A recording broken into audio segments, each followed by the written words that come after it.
During the Park 51, the so-called Islamic Center at Ground Zero affair, I went to New York and did an hour with CNN, where they sort of tape you for an hour and then they take clips and they run it into other programs, so they do multi-programs. And I had the same experience there that I had in dealing with a particular, I dealt with a number of New York Times reporters, but one person in particular. And that is that at a certain point in the interview, they interrupted it and they said, you know, what's happening? Where's this coming from?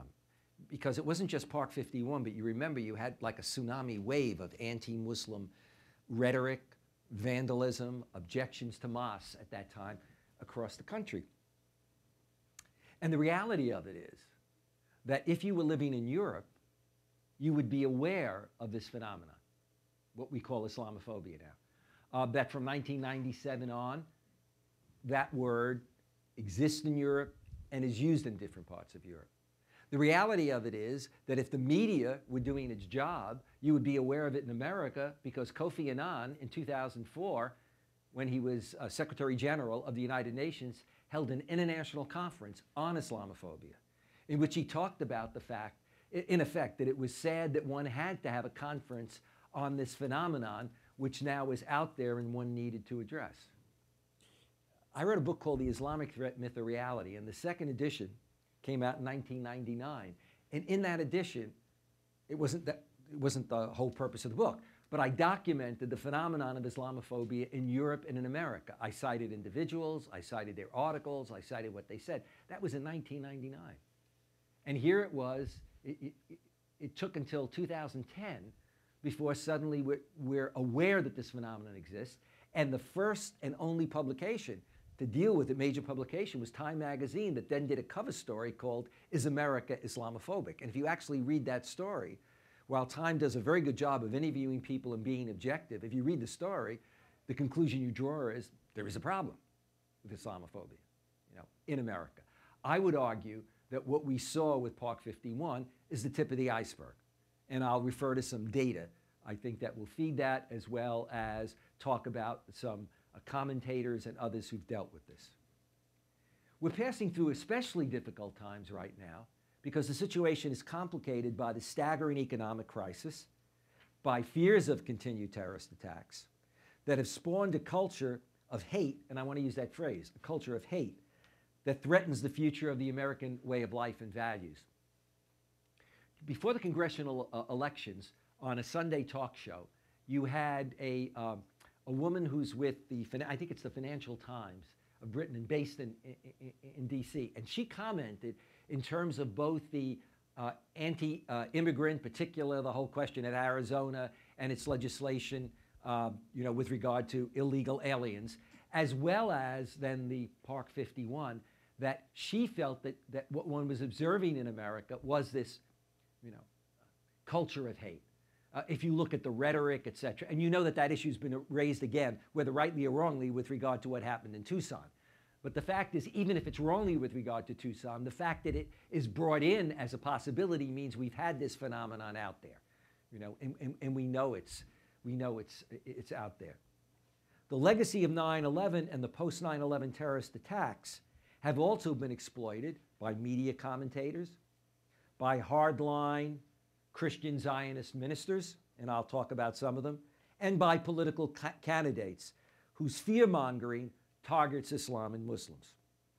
Islamophobia is fast becoming, for Muslims, what anti-Semitism is for Jews. Now, I'm not comparing Islamophobia quantitatively with anti-Semitism. Understand that. I'm saying for Muslims, it's becoming what anti-Semitism is for Jews. If we look at the phenomenon in Europe with the new anti-immigrant parties, if you look at the kind of platforms that they run on, and if you see how well they did in the last elections. And I'll talk again about that and the rhetoric that's out there. It's rooted in a hostility and intolerance towards religious and cultural beliefs and a specific religious or racial group. It threatens the democratic fabric of both America and European societies. And like anti-Semites and racists, Islamophobes deny that the phenomenon exists. And that's what they're doing. From their point of view, they're just telling it like it is. That's what all of these people are like. I'm not talking about people who deny Muslim extremists. I'm talking about people who say things like, no, no, no, Islam is evil. And in fact, if you're a good Muslim, you have a psychological problem. Even if you look at the new atheists, Sam, who's the philosopher? Sam Harris, right. I mean, he has a phrase in his book that in effect says that if you are a believing Muslim, you're deranged. Okay? And there are others who deal in that kind of rhetoric.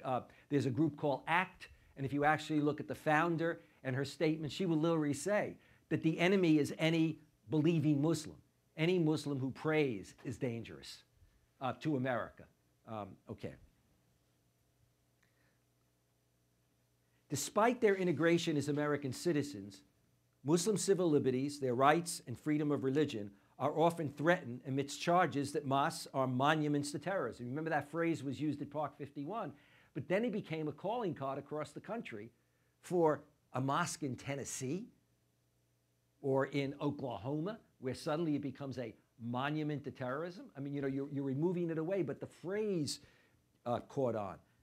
Opposition to mosque construction in locations from New York City and Staten Island to Tennessee and California has become not just a local, but now a national political issue.